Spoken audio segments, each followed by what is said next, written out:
He told me he needed space, said he couldn't hear his own thoughts over the noise of our marriage. So I packed him a weekend bag, protein bars, flannel, his favorite hoodie, the cabin key. He kissed me on the forehead like I was the mother of a dying patient. I smiled and waved. What he didn't know was that I'd already found the phone. It was wedged beneath the passenger seat of the Highlander. No case, no lock screen, just open to a text. Alina, my soul's hungry for you. Bring that heavy energy. We'll ground it together. I didn't open anything else. I didn't need to. The air in my lungs turned flat. My chest went cold. I put the phone back exactly where I found it. Didn't say a word. Not that night, not the next morning. He'd been pulling away for weeks. Stopped touching me in passing. Stopped making coffee the way I like it. Not out of spite, just absence. He started journaling. Or said he was. One night I passed his study and heard him whispering. Not crying. Whispering. Rehearsing something. Practicing lines. I love you, but I've been pretending. You deserve someone fully present. I'm not cheating. I'm just unraveling. He told me he wanted to take a weekend to reset his nervous system. Said he needed silence, stillness, the woods. He asked to borrow the cabin, the one I inherited from my grandfather, the one where we spread his ashes by the fire pit, the one Daniel had once called a time capsule of dust and ghost stories. But suddenly, it was spiritually aligned. I didn't argue. I handed him the key. He didn't see me check the bank account the night before. Didn't know I'd found the Airbnb reservation before he suggested the trip. Didn't notice the scent of his new body wash, sandalwood and rose, still clinging to the passenger seat. The day he left, I sat in his car, turned the rear view toward me, tried to remember what my face looked like before I learned how to smile through humiliation. That night, I opened my laptop and typed her name into the search bar. Alina Rivers, wellness coach, crystal dealer, tantra practitioner, Instagram full of golden light and bare feet, voice like bathwater. I watched a video where she said, when a man says he's lost, it usually means he's found someone else. The comments were filled with hearts. One from my husband. This hit hard. Thank you for this. I made tea, turned off every light in the house, sat in the dark and whispered, me too. That was the first night I didn't cry. Not because it didn't hurt, but because I'd already begun planning. The next day, I created a burner account and signed up for Alina's mailing list. Then her Zoom group, Wild Woman Wednesdays. Then her private Telegram channel, where members shared intimate transformations. She posted a photo of my husband's hand on her thigh. No face. Just his wedding band. And the caption, Sacred Masculine Who Finally Left Survival Mode. I screenshotted everything, every heart emoji, every timestamp. But I didn't message her, not yet. I messaged someone else. His name was Grant. I found it buried in the comments on one of her older videos. An angry reply to a heart emoji. You forgot to block your husband, Alina. I clicked his profile. Saw their wedding photos. 5 years ago, a beach ceremony. He looked small beside her, but proud. His bio read, IT consultant. Trying again. I sent one message. We need to talk. I think they've been doing this longer than we know.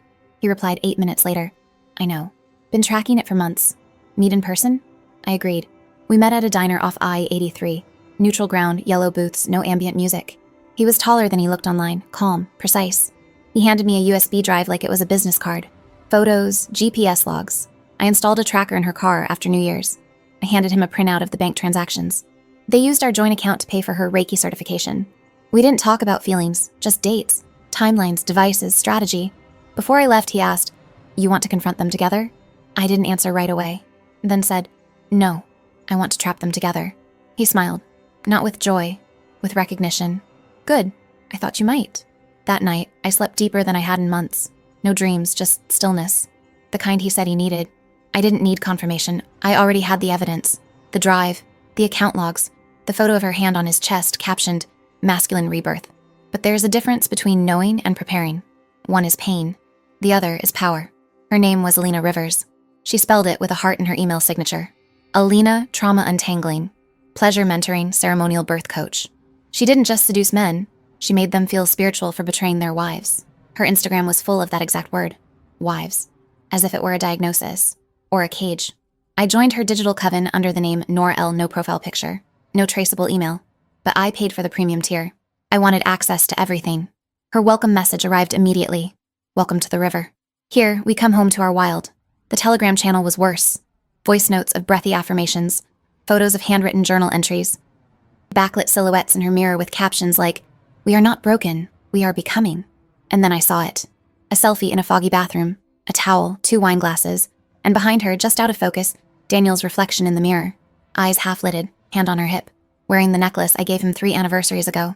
I sent the screenshot to Grant with no caption. He replied with a location pin. Star and Field Cafe. 4 p.m. Don't be late. We sat across from each other like co-conspirators, not strangers. The USB drive he gave me at our first meeting held more than I expected. Alina hadn't just cheated. She'd done it systematically, repeatedly, sloppily. There were receipts, literal and digital, hotel folios, Venmo payments, shared Spotify playlists, an entire ritual playlist filled with distorted ambient tracks and the occasional 2000s pop song. Grant had transcribed everything, color-coded by date, location, and lie. He wasn't angry. He was surgical. "I'm not here to get emotional," he said. "I'm here to participate." We mapped out their overlap.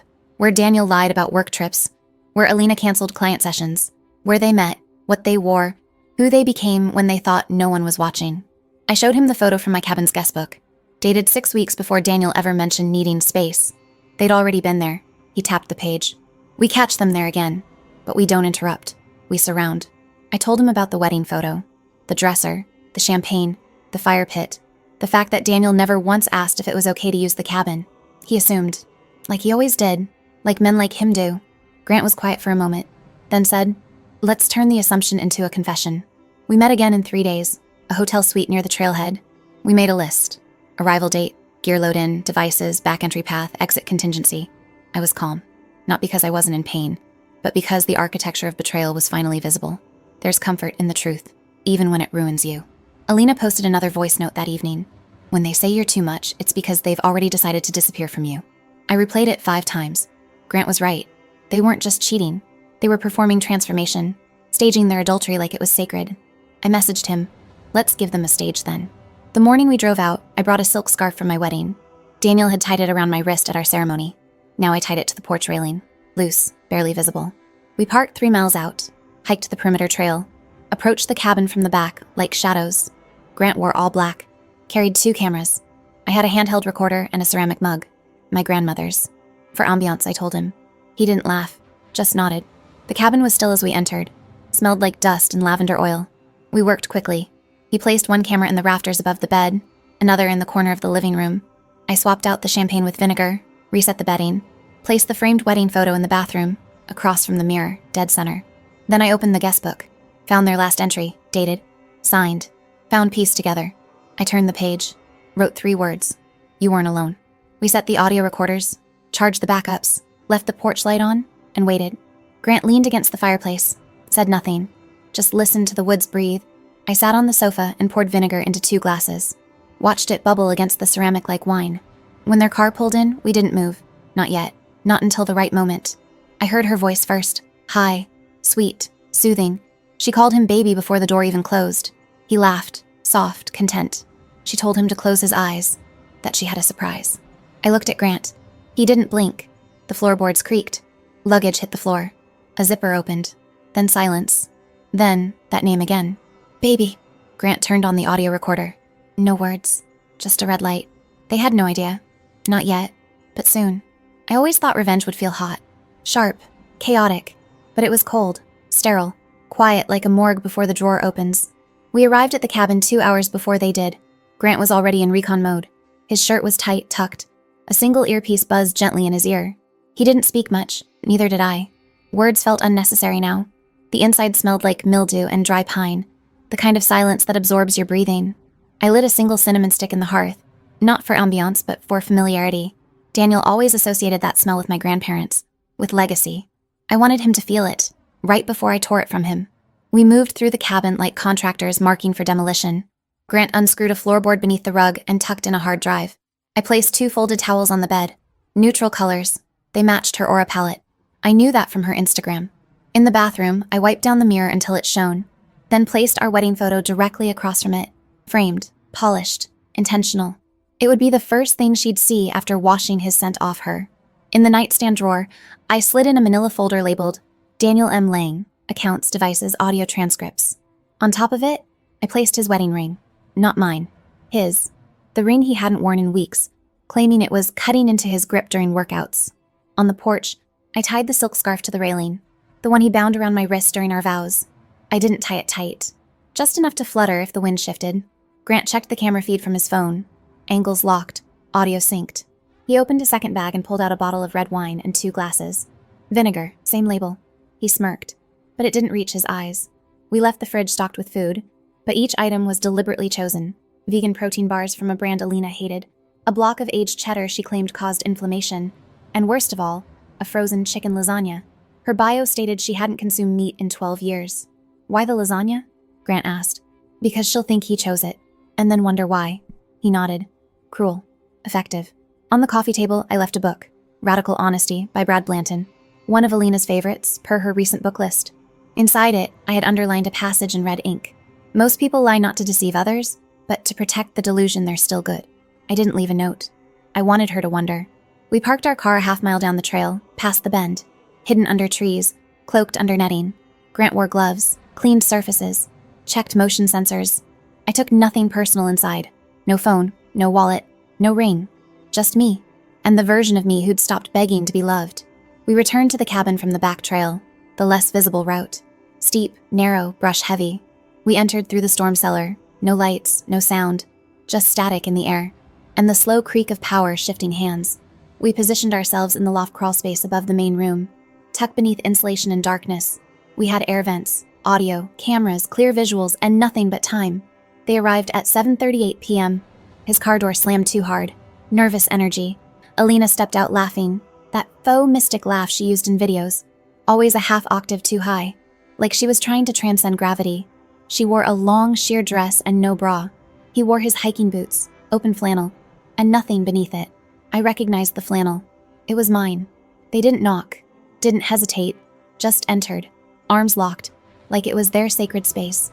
I watched as he swept her into the kitchen and kissed her. Hard, confident, the way he used to kiss me after job interviews. You smell like firewood, she whispered. I smell like you, he said. She twirled, saw the wedding photo in the bathroom. Paused. What's this doing here? I don't know. I thought I packed that box. He moved to remove it. She stopped him. Leave it. Let's reclaim it. I almost laughed. Almost. They poured wine, took a sip. Their faces curled in confusion. Did we get the wrong bottle? No, he said. This is earthy. Maybe oxidized? She shrugged. It's still sacred. He toasted. To choosing ourselves. They clinked glasses, drank, made love, in our bed, on my grandfather's mattress, next to the floorboard where my wedding ring lay, 1 inch from betrayal. Afterward, she hummed a mantra into his chest. He stroked her hair, said, Baby, I think I'm finally whole. Grant's hand flexed around the recorder. The red light blinked. She asked, You're never going back, right? He didn't answer, just kissed her neck. You're not running anymore. This is you. This is real, she said. He nodded, then whispered, I love you, baby. And that's when Grant whispered to me, Showtime. We descended the stairs slowly, quiet, calm. She was wrapped in a throw. He was naked, barefoot, standing at the window with a mug of untouched wine. He turned first. His eyes registered confusion, then recognition, then collapse. Alina didn't move. Grant stepped forward, raised the phone, pressed stop. Got it. Daniel stammered something. I didn't catch it. I held up the scarf, unfolded it, dropped it on the ground. You left this behind. He didn't speak, just looked at the scarf like it was a snake, like it would strike. Alina finally said, Evelyn, this isn't what it looks. Grant slapped her, not hard, not violent, just a line across the face, a punctuation mark. She gasped, not in pain, in disbelief. You called him baby, he said, with my name still on your license. I stepped closer, handed Daniel the manila folder. He opened it, flipped the first page, stopped. That's your Spotify login, your email password, your search history, the dates, the overlaps. He looked up at me, mouth open. You counted. I categorized. Alina tried to speak. Grant held up a second phone, pressed play, her voice, moaning, laughing, telling him to leave me because I was too emotionally structured. Daniel sat down. Not in defeat, not an apology, in nothing, like someone watching a house burn down that he didn't realize he'd built. I stepped outside. The air smelled like cinnamon and rot. Behind me, Grant said, You'll want to check the wine bottles. One's labeled, one's not. He followed me out. We didn't speak on the walk back. No debrief, no laughter, no victory lap. Just the sound of leaves underfoot, and the silence of two people done talking. Daniel sat naked on the edge of the bed, the same bed we bought during our 2nd year of marriage, back when he still asked if I liked firm or soft, before he started answering for me. Now, he just looked small. Alina didn't cry, didn't rage, didn't even cover herself. She stood there, hair a mess, one hand frozen on her neck. As if she could hold on to the last moment her name didn't make people flinch. Grant leaned against the bedroom door. He hadn't spoken since the slap. He didn't need to. I placed the scarf on the dresser. Next to her, jade yoni egg and a stick of Palo Santo. "You left that outside?" I said. Daniel blinked. His mouth moved. No words came out. I walked to the closet and pulled out his backpack. The one he'd taken on our anniversary trip to Banff. Still had the sticker from the lodge where he said he finally felt connected again. I unzipped it, pulled out a worn copy of The Untethered Soul, opened to the bookmarked page and read aloud, "The moment you accept responsibility for everything in your life is the moment you gain the power to change it." I closed it, tossed it on the floor. "You changed everything," I said, "but not in the way you think." Grant pulled out his phone, opened a video, held it up so they could see the screen. It played Alina, straddling Daniel in a hotel room, telling him to make it sacred, telling him to let go of the old bonds. Daniel tried to reach for it. Grant pulled it back. "That's already backed up in 3 places. One to your work email, one to mine, one to my lawyer." Alina swallowed hard. "That was private. So was our marriage," Grant cut in. Daniel stood up, tried to speak. His voice cracked. "Ev, I didn't mean for this to hurt you. You meant for it to be secret," I said. "The hurting was just a byproduct." He moved toward me, exposed, still trying to control the narrative with posture and soft eyes.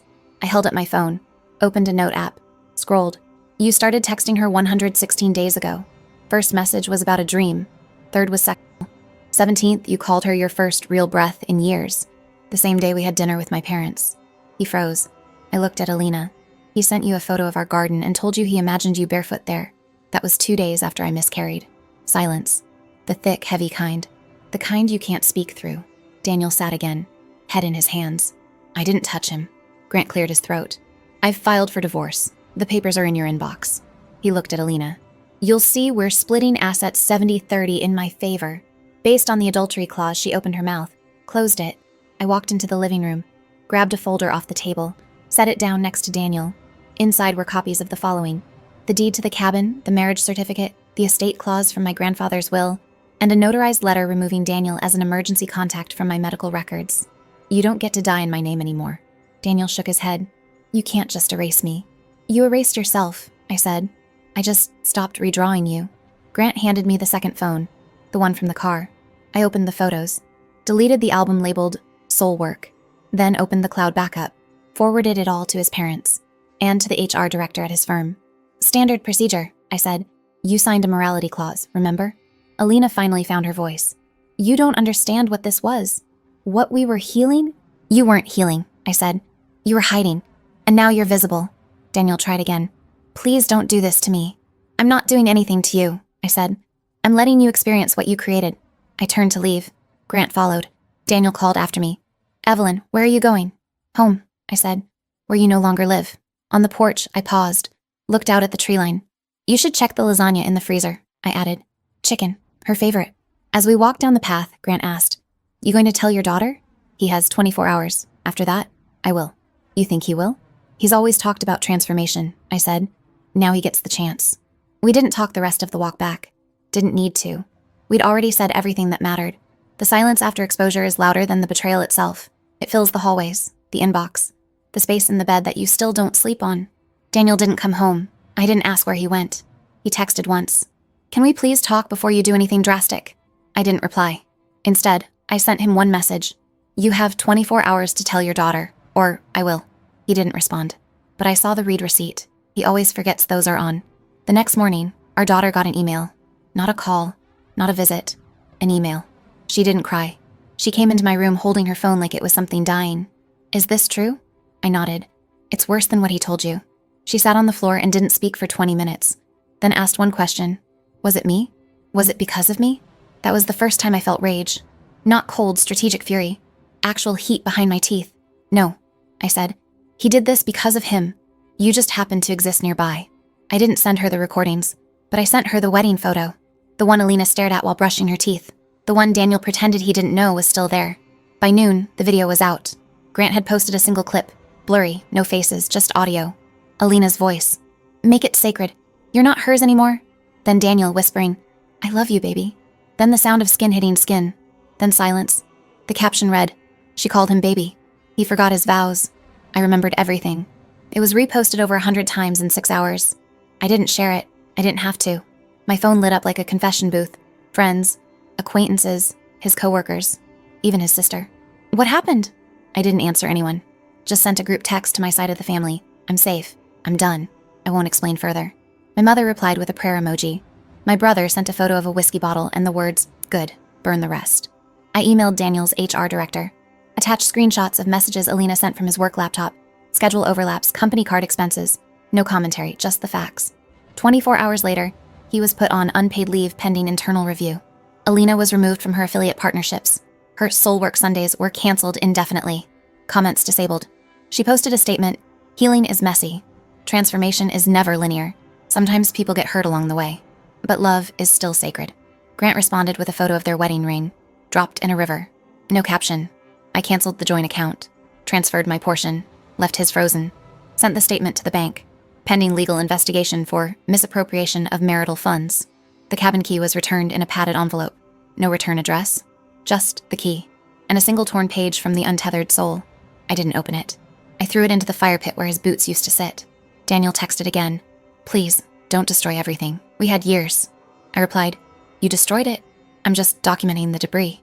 2 days later, I sat across from our daughter at the kitchen table. She asked me if I hated him. "No," I said. "I outgrew him." She asked if I'd forgive him. That's not a word I use anymore. The story kept spreading. People from Alina's women's group began emailing me, apologizing, telling me she'd used similar language with their husbands. Said she had soul ties with half the group. One of them sent me screenshots from a private retreat group chat. Alina had shared a quote Daniel wrote to her. "She is security. You are freedom." He'd written that about me. I forwarded that to our daughter, let her see who her father became. Grant sent me a thank you card, handwritten. Inside was a single sentence. "Some people break silence, some become it." I mailed him back the wedding photo from the cabin.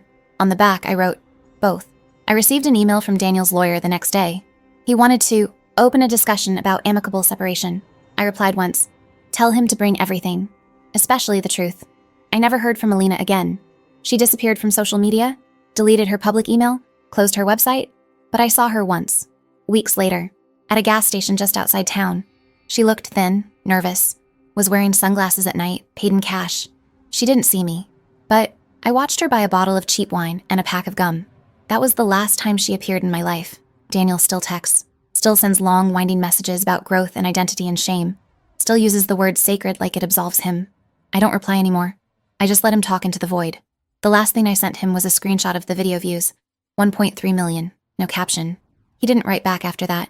I didn't keep the cabin. I reclaimed it, cleaned it from top to bottom, slept there once more, alone, lit every candle my grandmother left behind, burned the scarf, the journal, the last page of his book, scrubbed the floorboards with salt, closed the guest book for good. Then I took the deed out of the safe and signed it over to a trauma recovery nonprofit that shelters women leaving emotionally abusive marriages. No fanfare, no press release, just a FedEx envelope with a post-it. "May this space be honest again." 3 weeks passed. Daniel didn't reach out again. Not after the views hit 2 million. Not after his father told him he'd never come to another Christmas if Alina showed up. Not after I changed my emergency contact from him to my daughter. He was still posting things, though. Anonymous. Bitter. Reddit threads about emotional weaponization and modern women lacking compassion. He deleted them once I commented with a waving hand emoji. I changed my name. Not back to my maiden name. To my grandmother's. Lang is gone. I'm Evelyn Marlowe now. I got a new driver's license, new bank accounts, new locks, new stillness. Grant emailed once more. Not a question, not a proposal, just a photo. The cabin in early fog. A tree growing just outside the front window. Beneath it, a wooden plaque. "Let things grow again." I didn't reply, just stared at it, then printed it, framed it, hung it beside the kitchen sink where his coffee mugs used to sit. I still get messages from strangers, from women who say I gave them the spine they forgot they had, from men who say thank you for showing what consequences look like. I don't answer most, but I read them, because I know this story isn't just mine anymore. It never was. I saw Daniel once in public, at a bookstore, of all places. He looked thinner, older, trying to act normal. He didn't see me. He was too busy looking over his shoulder. I didn't follow him, didn't approach, didn't linger. I just walked out, into the cold, where everything was mine again. There was a bench just outside the cabin trail I used to sit on as a girl. I went there last week, for the first time in years. Brought a thermos, a pen, a notepad, wrote one sentence. He never called anyone baby again. Then I left the notepad on the bench and walked into the woods. That's all for this story. I'll be back with another one. If you haven't already, please consider subscribing to the channel. It motivates me to create more content like this.